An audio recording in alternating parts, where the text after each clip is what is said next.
Assalamualaikum warahmatullahi wabarakatuh. Selamat datang di channel House of Grab Balikpapan. Hari ini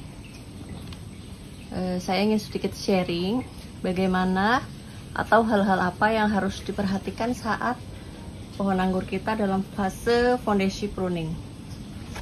Nah, di fondasi pruning di sini ada beberapa pohon yang sudah dilakukan fondasi pruning karena sudah selesai dipanen buahnya dan sudah kita fondasi pruning.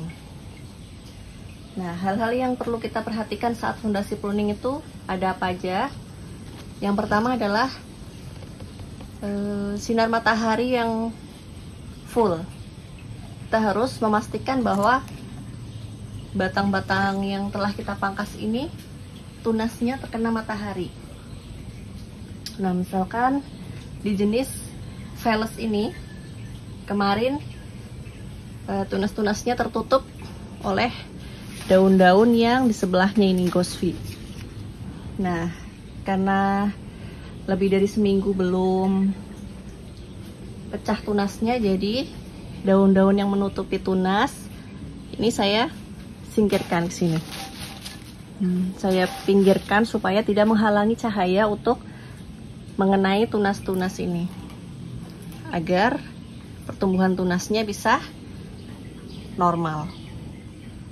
Seperti yang kita tahu, karena pertumbuhan tunas ini sangat dipengaruhi oleh sinar matahari, jadi teman-teman harus memastikan bahwa batang-batang ini atau tunas ini dia mengenai matahari.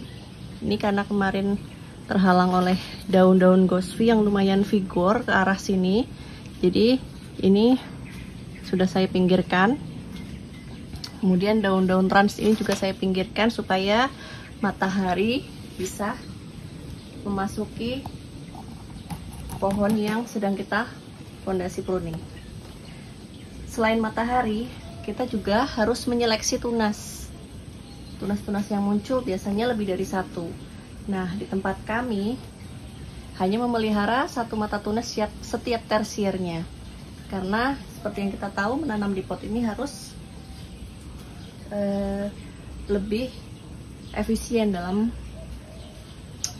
aliran nutrisi. Kalau terlalu banyak cabang, nanti tidak maksimal buahnya.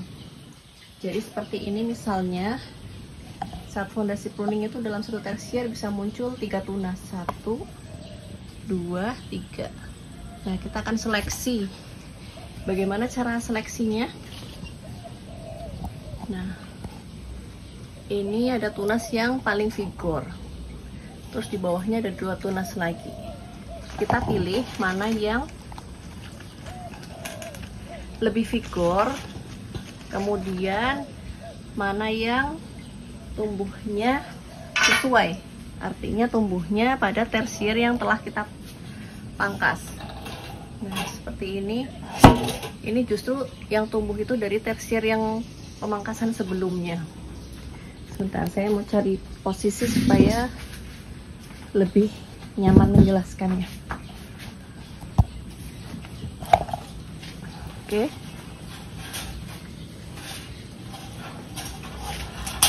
Ini kebetulan kemarin sudah saya seleksi satu. Ini. Nah, sekarang saya mau seleksi lagi tunas yang saya mau pilih dulu tunas yang ini yang saya pelihara. Jadi yang dua ini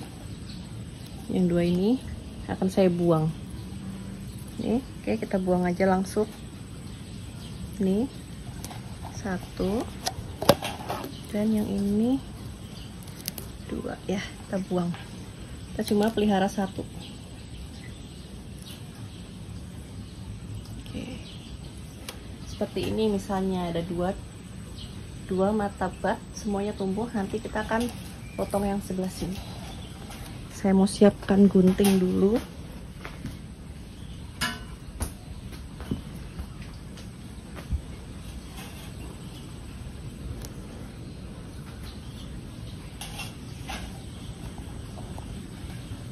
Oke, ini teman-teman ya, ada 2 mata tunas, kita buang salah satunya.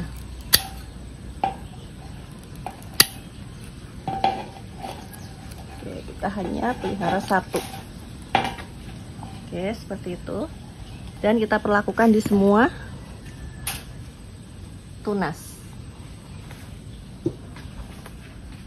Oke, mungkin kita akan mulai dari sebelah sini. Nah, di sini ada 2 tunas yang tumbuh, tapi karena yang ini arahnya ke bawah, meskipun yang ini di belakang, tapi yang maksudnya kalau yang ini yang di depan, biasanya kan dibuang di depan, yang depan ini, tapi karena yang di belakangnya arahnya ke bawah, jadi saya akan buang yang ini. Nah, kita pelihara yang ini. Cukup 1 tunas setiap tersier. Ini tersier pertama 1 tunas kita ambil, kemudian tersier yang kedua ini. Bentar, gambarnya masih belum jelas. Oke, dari arah sini. Ini tersier yang kedua. Nah, kita mau ambil yang belakang. Kita potong di sini. Sini ya. Bismillah. Oke. Kita punya 1 tersier. Ini tersier pertama, tersier kedua sudah kita seleksi. Terus tersier yang ketiga ini cuma ada 1, jadi tidak perlu kita seleksi. Tersier keempat cuma ada 1, yang kelima juga cuma ada 1. Oke. Yang keenam juga ada 1. Oh ya, tadi sudah potong ini ya. Yang keenam sudah kita potong tadi. Yang ini belum tumbuh, kita terlambat, kemarin tertutup oleh daun. Ini sudah tumbuh. Oke. Nah, setelah seleksi tunas, yang selanjutnya kita harus perhatikan adalah media tanam tidak boleh kering, karena pertumbuhan pucuk itu juga dipengaruhi oleh selain sinar matahari juga kebutuhan air. Ketika kekeringan media tanamnya, nanti tunas-tunas itu akan mengering atau berhenti tumbuh. Jadi pastikan media tanamnya jangan sampai kekeringan. Itu 3 poin pentingnya. Nah, teman-teman, untuk yang akan melakukan fondasi pruning atau hampir mau panen buahnya dan persiapan untuk fondasi pruning, sebaiknya memperhatikan 3 hal tersebut.